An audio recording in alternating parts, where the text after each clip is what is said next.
Hi guys, welcome to this tutorial on the November 2021 Macbeth question. Obviously we know that there were no summer exams, so that summer exam carried over into November. So therefore this is our most recent paper that we have. So the question then was focusing on Act 2 Scene 2. So we know in terms of context that Duncan has just been murdered off stage, obviously, and Macbeth has returned to meet with his wife. Unfortunately, he has brought the daggers and has not sort of followed through with their initial plan. And the question then was around the Macbeth marriage, so the relationship between Macbeth and Lady Macbeth, how it's presented in the extract and then in the play as a whole. So what my intention is that we look through the extract here together, looking at some of the key points, and then I'll just show you an example of how I would start this, looking at answering and using evidence from the extract. Okay, so thinking just about the context of this, the idea that he has committed regicide, the idea as well that he has flouted basically the chivalric code, this idea that you should be loyal to king and country, that you should behave honourably. So he's flouted that completely. He's gone against the great chain of being, and he's committed, you know, for audiences at the time, a sort of unforgivable sin in killing his king. So you've got this idea of the religious perspective around this, but also the personal perspective. Duncan is a man who Macbeth acknowledges is good king and as a friend, and they have an intimate friendship and connection. So this betrayal is personal as well. So I think we just need to bear in mind these contextual elements. Our focus here is around their relationship. So Macbeth comes back very traumatised, doesn't he? Saying Macbeth doth murder sleep, blah, blah, blah, blah, blah. And we have here not a rhetorical question from Lady Macbeth, but a direct question. She is really confused by him. He only talks about Macbeth doth murder sleep. We know, as we study this play in detail, that he's talking about his conscience now is gone. It's his sense of any kind of peace. He's destroyed that. And he's reflecting on, you know, the enormity, the weight of what he's done. And I think in terms of their relationship, you know, what do you mean? She has no time for this philosophical kind of questionings that he's having. And equally, we can see structurally that what we've got here is we've got this kind of split line situation. So what we see here is that she's interrupted him as well. She's cut him off. He doesn't have time for this. And Macbeth talks on. It cried, sleep no more. Glamis has murdered Macbeth, shall sleep no more. And who was it that thus cried? Again, she is thinking much more practically. She's trying to get out of him. Was there genuinely someone speaking? Was there another person there? And she says, you know, you bend your noble strength to think brain sickly of things. In terms of their relationship, she is there is concern here over his kind of dwelling on what has happened. And she is worried because she thinks that, you know, he's going to kind of he's going to drive himself mad by thinking about this. And she thinks, go and get some water and wash the filthy witness from your hand. So in terms of their relationship, she believes it is relatively kind of easy to move on. It is a simple matter of washing the evidence from the hands, the blood from her hands. Obviously, and ironically, we know it isn't that easy. And in Act 5, Scene 1, we see her trying to, you know, wash the blood out damn spot. And what we see from her here structurally is go get some water, go carry the daggers. Why have you brought the daggers from the place? What we get structurally from Shakespeare here is a number of imperatives, commands, and another kind of direct question. She is all about here the practicalities of you need to go and do this. Why have you brought the evidence away from the crime scene? And so we start getting a sense of her irritation that he hasn't kind of done the job properly. What we see here again, and we see a split line here, interrupt, I'll go no more, I'm afraid to think what I've done. We see him refusing to do something that he's told by her. Now, this might be the first time. Other times when she's sort of been angry with him and irritated with him, he's sort of gone, okay, he's acquiesced, he's gone along with it. Here, he refuses, I'm not doing it. So we see a bit of a break there as well. And then let's think about her response to this. Infirm of purpose. I mean, to be infirm means to be useless. So we see something of the rage, that explosive rage that we have seen before in Act 1, Scene 7, when he was saying he wouldn't kill Duncan. And then she says to give me the daggers. So we see a sense of how proactive she is.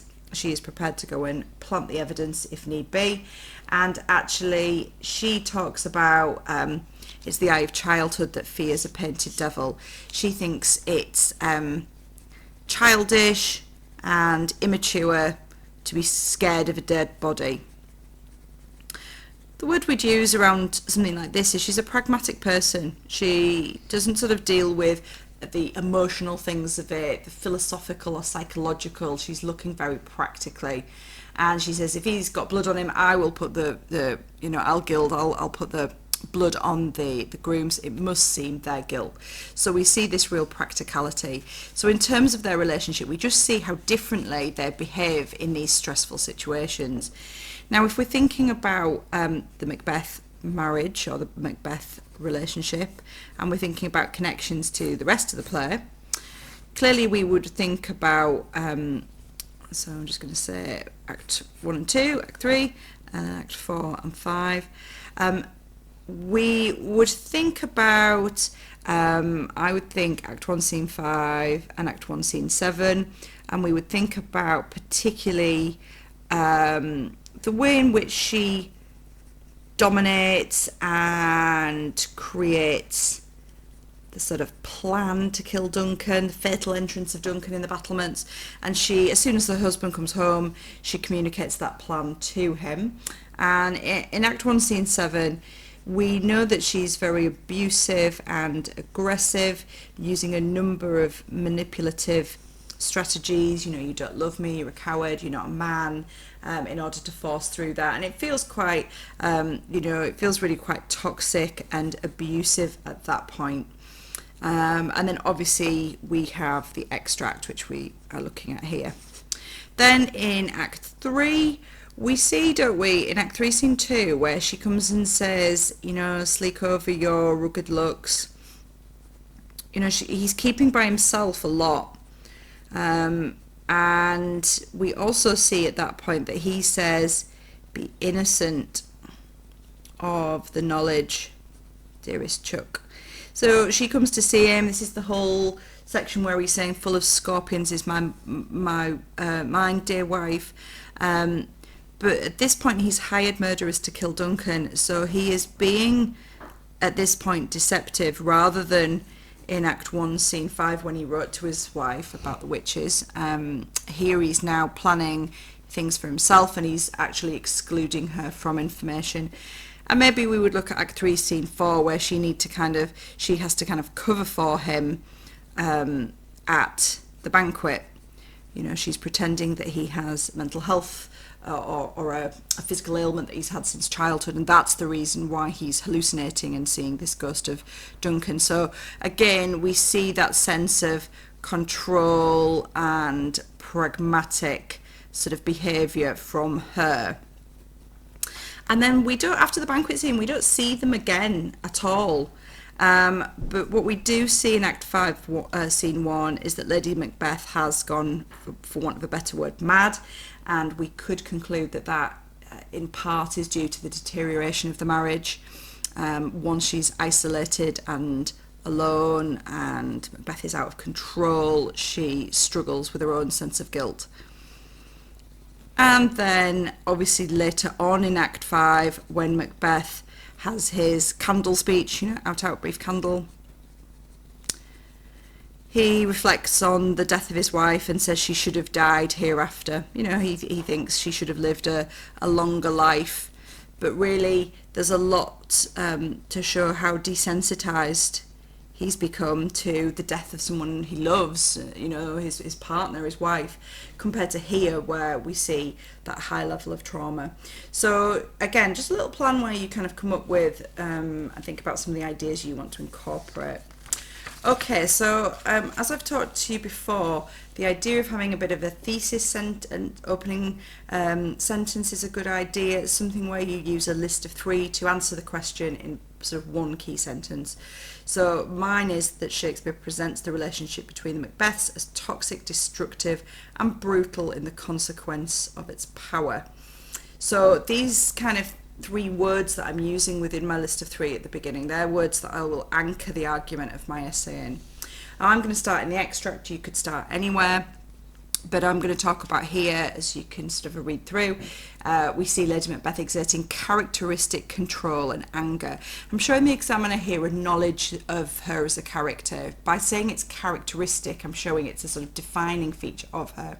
As always, she is calm and pragmatic, identifying what needs to be done.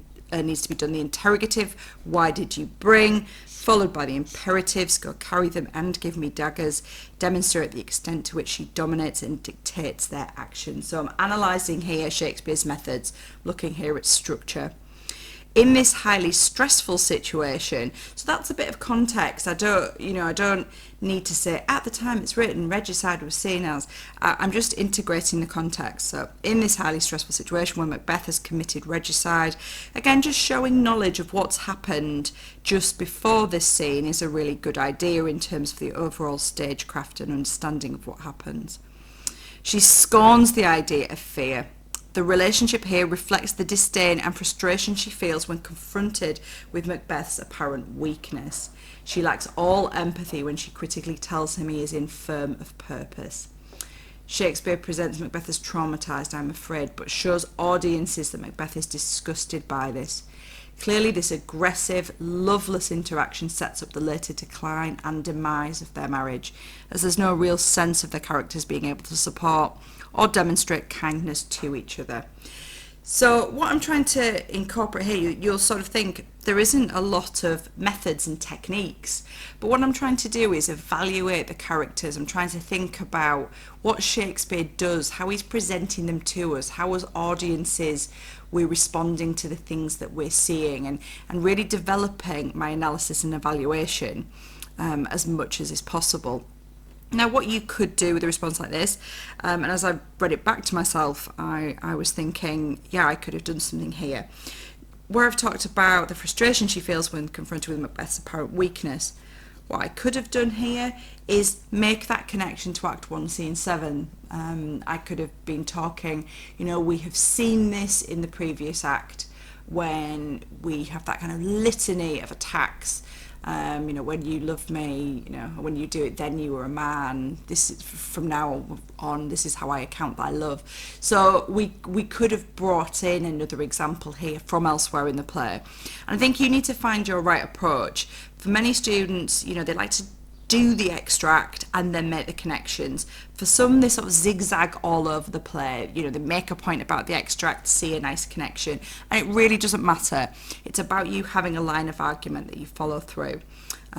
So yeah, that's kind of where I'd go. And I think probably at this point, it would be a really suitable time to bring in some of my other points about the rest of the play. Okay, hope that was useful. Why not have a go at kind of carrying on or doing a few practice paragraphs on that yourself? Okay, best of luck, bye.